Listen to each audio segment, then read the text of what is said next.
Let's take it back to the mid-2000s. At that time, headphones weren't cool, like at all. Most people used those cheap plastic earbuds that came with their phones. If you were a music nerd, maybe you had some big studio headphones, but they were bulky, ugly, and definitely not something you'd wear outside unless you were a DJ. But then came Dr. Dre and Jimmy Iovine, and everything changed. Now, these weren't just two guys trying to cash in on electronics.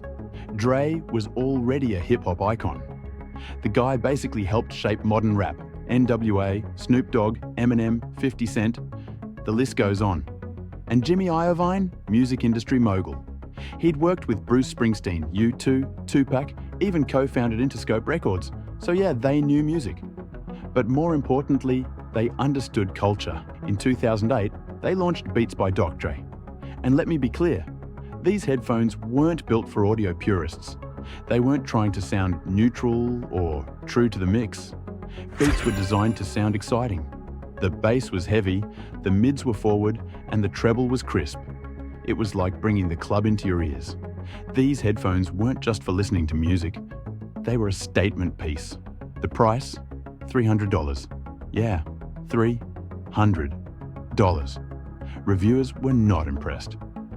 Tech blogs and audio geeks trashed them. They called them overpriced, overhyped, and said the sound quality didn't justify the price tag. But here's where things get interesting. Beats wasn't targeting the reviewers. They weren't making headphones for audio engineers or musicians in studios. They were aiming for the average listener, the kind of person who just wanted their music to hit harder on the bus ride to school or the walk to work. And Beats didn't just market to them, they owned the culture. Suddenly, every rapper had Beats in their videos. Celebrities wore them in public like accessories. Athletes were seen warming up with Beats over their ears.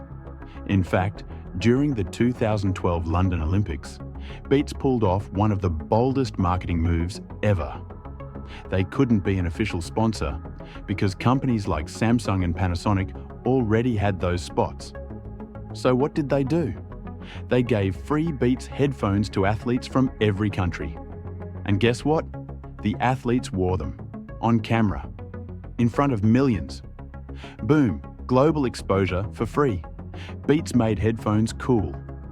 And in doing so, they created a new category, fashion tech. Tech products that weren't just useful, they were stylish, aspirational. By 2012, Beats owned over 60% of the premium headphone market. Think about that. In just 4 years, they went from zero to total dominance. But Dre and Iovine weren't done yet.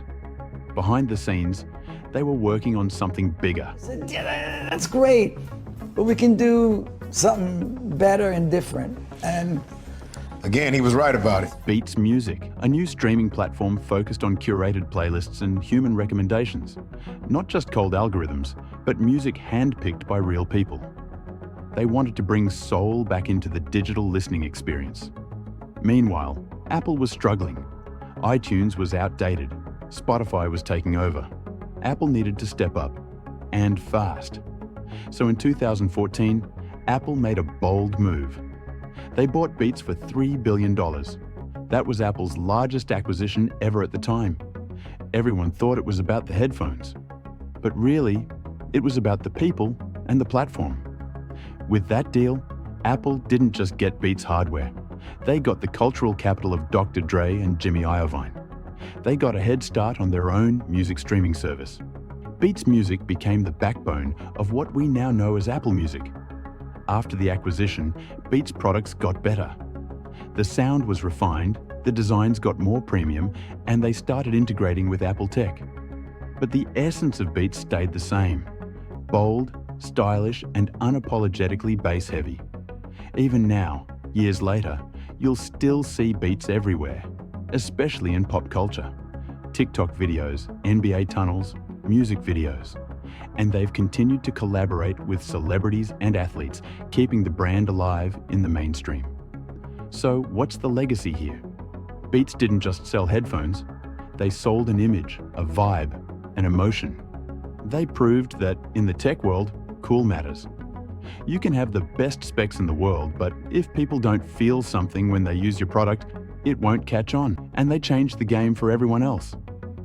After Beats, companies like Apple, Samsung, and Google started caring more about product design, about the lifestyle they were selling. Beats was one of the first to blend tech and fashion so seamlessly, and now it's the norm. In the end, Dre and Iovine didn't just create a headphone company, they created a brand that redefined what headphones could be. They understood that sound is important, but feeling is everything. They bet on culture, and they won. HP Beats Audio. Oh, you've been working with HP? Yeah, we tore the computer apart, rebuilt it so my music can sound like it's supposed to. Finally!